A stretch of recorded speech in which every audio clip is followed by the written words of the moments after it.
வணக்கம் friends, welcome to தியாஸ் world. இன்றைக்கி நம்ம பார்க்க போகிற ரெசிபி சோள இட்லி, அதாவது ஜோவர் இட்லி எப்படி பண்ணலாங்கிறதாங்க இன்றைக்கி நம்ம பார்க்க போகிறோம். இது ரொம்ப ஹெல்த்தியான ஒரு ரெசிபி.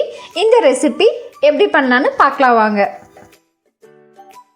நம்ம ரெகுலராக அரைக்கிற இட்லி மாவு மாதிரி தாங்க இதையே நம்ம கிரைண்டரில் அரைச்சி எடுத்துக்க போகிறோம். இதில் நம்ம இட்லியாகவும் ஊற்றிக்கலாம், கொஞ்சம் மாவில் கொஞ்சம் தண்ணி கலந்துட்டு நம்ம தோசையாகவும் ஊற்றி எடுத்துக்க போகிறோம். இந்த மாவை எப்படி ரெடி பண்ணலான்னு பார்க்கலாம் வாங்க. இங்கே 3 கப் அளவுக்கு நம்ம சோளம் எடுத்துருக்கோம். 1 கப் அளவுக்கு இட்லி அரிசி எடுத்துகிட்டு நல்லா கழுவிட்டு ஊற வச்சுக்கிறோம். வெள்ளை உளுந்து அல்லது கருப்பு உளுந்து 3/4 கப் எடுத்துக்கலாம். நம்ம இங்கே வெள்ளை உளுந்து எடுத்துருக்கோம். கூடவே 1 டீஸ்பூன் அளவுக்கு வெந்தயம் எடுத்துகிட்டு நல்லா கழுவிட்டு ஊற வச்சுருக்கோம். சோளம், அரிசி, உளுந்து எல்லாத்துலேயும் 3 மணி நேரத்தில் ஊற வச்சுட்டு இந்த மாதிரி அரைச்சி மாவு எடுத்துக்கலாங்க.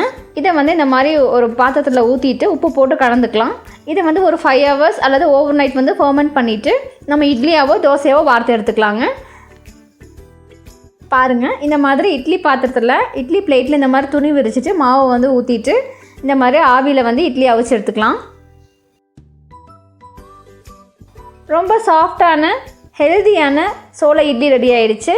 இது நம்ம சட்னி, சாம்பார், இட்லி பொடி எது கூட வச்சு சாப்பிட்டாலும் ரொம்ப சூப்பராக இருக்குங்க. இந்த ரெசிபி உங்களுக்கு பிடிச்சிருந்ததுன்னா எங்களோட சேனலை சப்ஸ்கிரைப் பண்ணுங்கள், கீழே இருக்க பெல் ஐக்கானை கிளிக் பண்ணுங்கள். உங்களுடைய கமெண்ட்ஸ் என்னங்கிறத கீழே வர செக்ஷனில் மென்ஷன் பண்ணுங்கள். தேங்க்யூ.